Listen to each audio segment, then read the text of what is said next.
Lindsey Vonn is one of the most iconic downhill skiers in modern history. But just days after tearing her ACL, she is still preparing for the Winter Games with a mindset that shocks the sports world. This is not just a comeback story.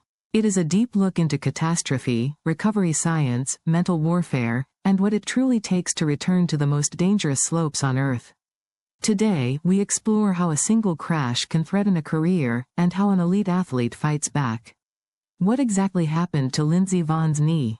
She suffered a complete ACL tear, one of the most serious injuries in alpine skiing.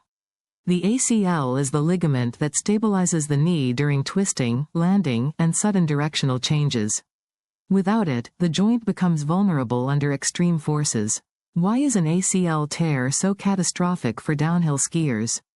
Downhill skiing is not just fast, it is violent on the body. At race speeds approaching 80 miles per hour, the knee absorbs massive impact forces through every turn, bump, and landing. A torn ACL removes one of the body's most important stabilizers in that environment. What makes skiing different from other sports in terms of knee stress? In downhill skiing, the athlete is locked into stiff boots and long skis. That creates huge leverage against the knee. When the ski catches an edge or the body rotates unexpectedly, the knee experiences torque similar to what happens in low-speed car collisions. What is a tibial plateau fracture, and why is it so dangerous? The tibial plateau is the top surface of the shin bone where it meets the knee joint. A fracture there threatens the entire structural foundation of the knee.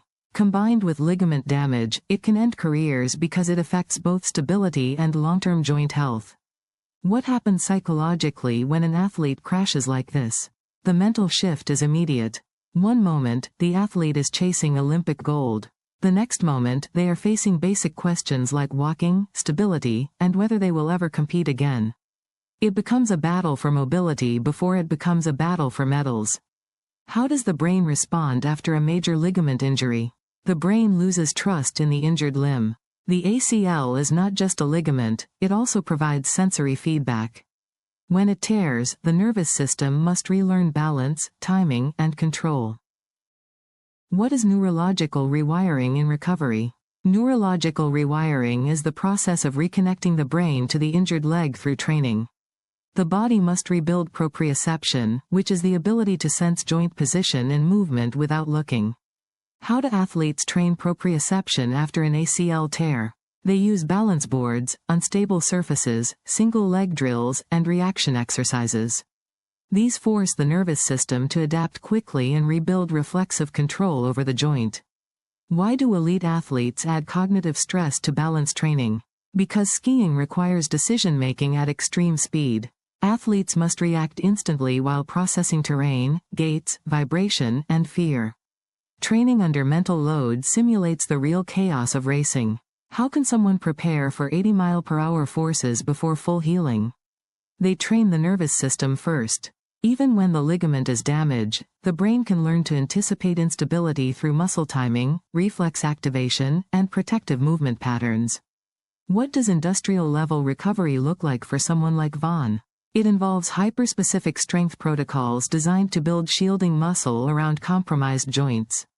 The hamstrings, glutes, and quadriceps must compensate for what the ligament can no longer provide. What is the progression from early rehab to elite power? Recovery starts with low-impact isometric holds, then controlled strength, then eccentric loading, and finally explosive power. Downhill skiing demands the ability to absorb massive landings and instantly re-accelerate. Why is eccentric strength so important in skiing? Eccentric strength is what allows the body to control force while lengthening the muscle.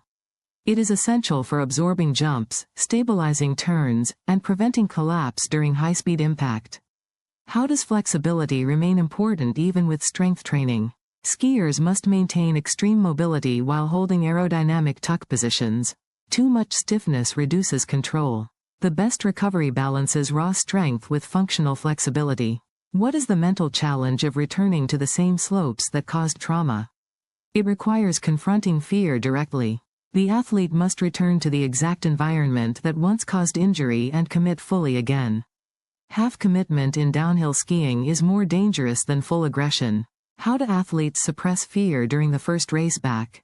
They use visualization, exposure training, breathing control, and repeated simulation. Over time, the brain reduces the threat response and allows full performance without hesitation.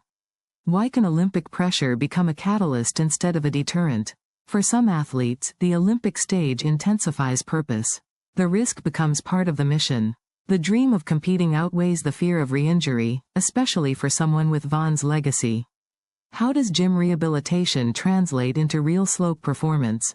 The gym builds the foundation, but the slope demands instinct. Months of biomechanics must become automatic movement, carving lines, absorbing terrain, reacting without conscious thought. Can Vonn's current data match her prime Olympic years? That is the key question. Experts look at strength symmetry, reaction speed, stability metrics, and endurance. Even small deficits at downhill speed can separate podium finishes from dangerous instability.